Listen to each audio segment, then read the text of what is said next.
How do I make $125 per hour as a handyman at 22 years old? Watch this video to find out. So, first things first, if you want to be charging up into the 100 plus hour range, you're going to need to follow some very specific things, and you're going to need to have several things set up in your business to be able to charge this amount. You can't just go ahead and charge a very high rate and not have anything to back it up. So here's a few things you can do. Skill aside, like your work aside, yes, you need to be able to do good work to back it up.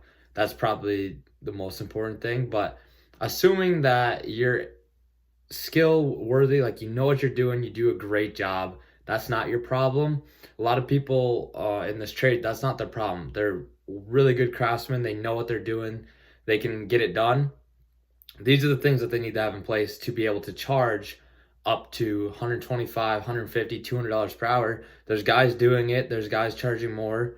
A lot of people think they can't charge this much, and it's more of just a mental game than an actual, oh, the market can't handle it, or the no one's gonna pay that. And it's just really a mental game. I know when I started out, I would think to myself, like, okay, how much would I pay somebody to do this? But you're not your target customer.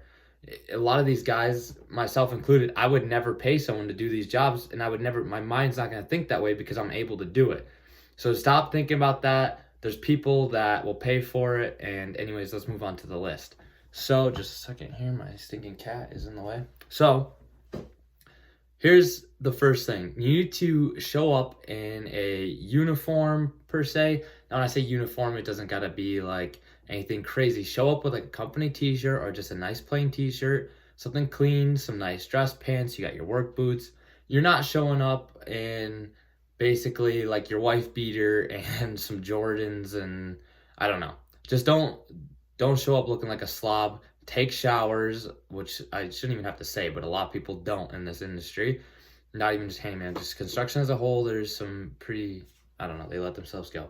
Don't do drugs, don't smoke on the job. Like, just don't show up drunk or something. Like, it's sad that you have to say this, but a lot of people do this, and it's very easy to just stand out by doing the simple things. So that's the first thing. Second time, be on time. When you say you're going to show up to something, show up and do it. Show up with all your tools, all your gear, look professional. That right there is going to be huge. Do what you say you're going to do. Your word is by far probably the most important thing. A lot of people will say something to make the customer happy, and in turn it ends up just making him less happy because I understand, like, you're trying to make everybody happy, and a lot of times customers in their head feel like you're their only customer, or other way around, I don't know, and you're just satisfying their needs. But really, you got 4 people over here plus people calling, estimates to do, book work to do. It can be like a mess. Just don't overpromise and underdeliver. You want to underpromise, overdeliver. Meaning, if you say you're going to be there Saturday at 2 o'clock and in the back of your head, you know that there's probably a 2% chance that actually happens, just tell them the truth. Be like, look, I can't get there Saturday till probably 5. I can do this day if you want to do this day. Otherwise, I'll see you around 5, and there's a chance it could be a little later.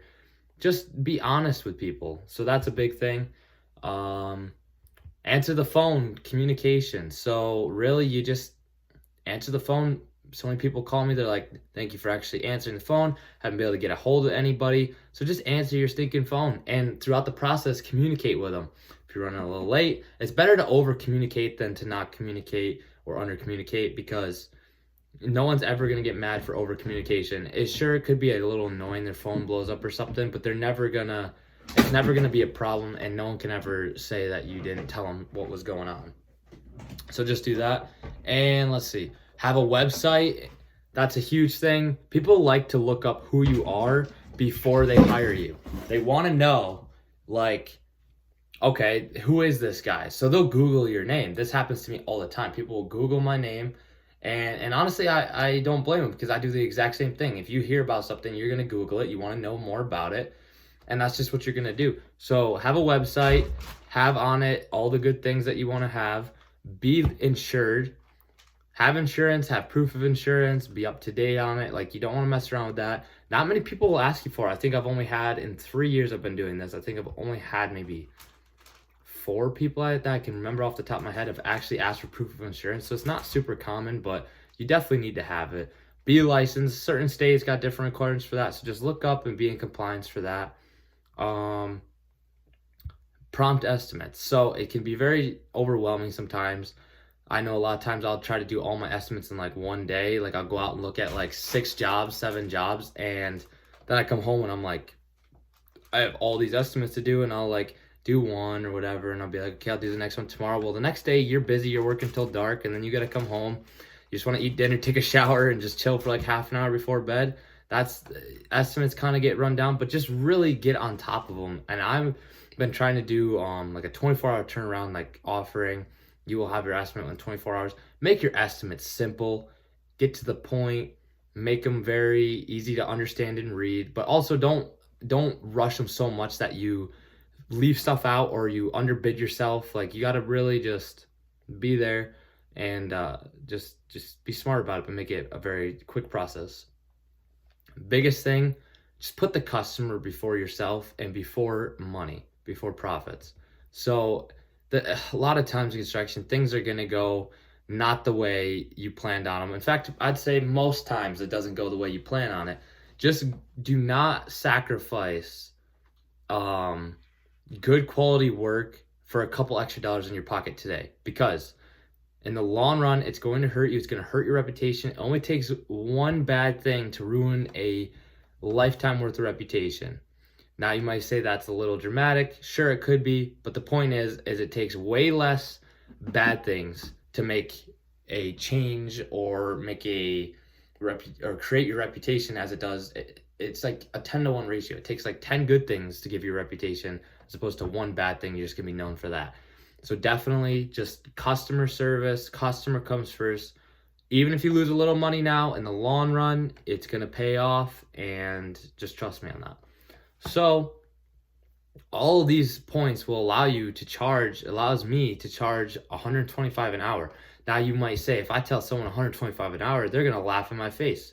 I agree. They are probably gonna laugh in your face, and they're gonna be like, I don't even make that much. And it's true. You're not telling them $125 an hour when you're doing an estimate. You do charge everything per the job.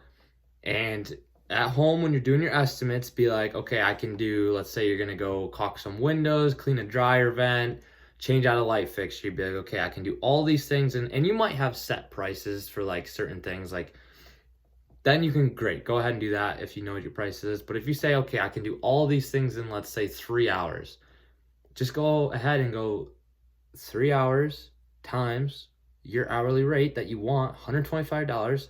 Not even that you want, that you need for your business. You need to cover expenses, cover payroll, plus make a profit on top of that.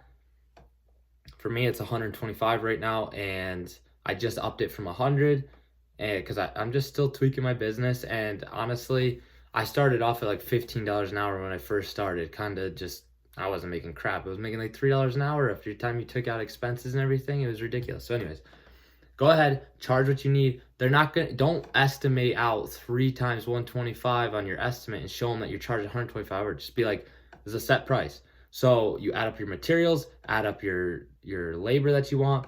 Here's the price for the job. If you want to do it, great, we'll get you on the schedule. If you don't, no hard feelings. Move on to the next estimate. Also, when you're doing this, you're not going to be getting every customer and every estimate. And so this kind of comes down to the 80-20 rule. You might have heard about it, you might not have. The 80-20 rule is 20% of your customers makes up 80% of your revenue. So what in turn is, you up your prices, you're going to lose a few customers. You're not going to lose all of them. So you're going to lose a few customers, you're going to price them out. But arguably, those 80% of your customers that are paying you only 20% of your revenue are the ones that give you all the heartache. They're the ones that won't pay you. They're the ones that complain all the time. They're the ones that are trying to lowball you all the time. Just get rid of them. You up your price, you end up making more money, less stress, less hassle, can't speak, holy cow. And you end up making, you make way more money in the long run working less. Like, who wouldn't want to do that? And so in the end, That's really the main reason to raise your prices. Yes, you make more money, but it's less stress and you get more time back. So anyways, hopefully if anybody watched this point, maybe subscribe, give a like, comment what your rate is. Disagree, agree with me on some things. I'd love to see it. Thank you for everyone that's subscribed so far. It's kind of fun. I love business. I love the handyman business. I love being able to try to help people out with business. It's just kind of a passion of mine, and we'll see what happens with this. Maybe I can get better at making videos. We'll see. But I'll see you guys in the next one. I got some really cool things planned. I just don't know how I'm going to film it and make it actually worth watching. So hopefully I can get that done for you guys, but we'll see. All right, thank you.